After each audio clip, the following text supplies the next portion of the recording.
তিন জায়গায় প্রয়োজনে মিথ্যা বলা যায়। কয় জায়গায় মিথ্যা বলতে? তাউরিয়া মানে কথা একটু ঘুরিয়ে বলবেন। এক নাম্বার, আপনার ওয়াইফকে খুশি করার জন্য, সে একটু এরকম না বলে একটু কৌশল করে বললে খুশি হবে, ওটা বলা যায়। দুই নাম্বার,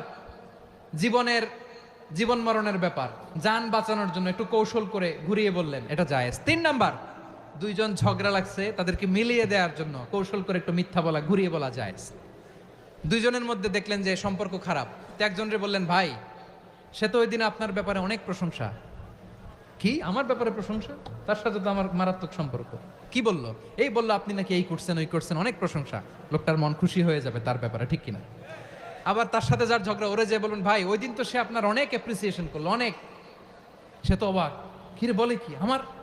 এই যে দুইজনের ব্যাপারে দুইজনের একটু ভালো ভালো কথা বলে দিচ্ছেন, একদিন দেখবেন রাস্তা দিয়ে হাঁটার সময় একে অপরকে সালাম দিয়ে ফেলছে, সালাম দিয়ে বুকে জড়ায় ধরছে, আছে না নাই? আবার মিলমিশ হয়ে গেছে।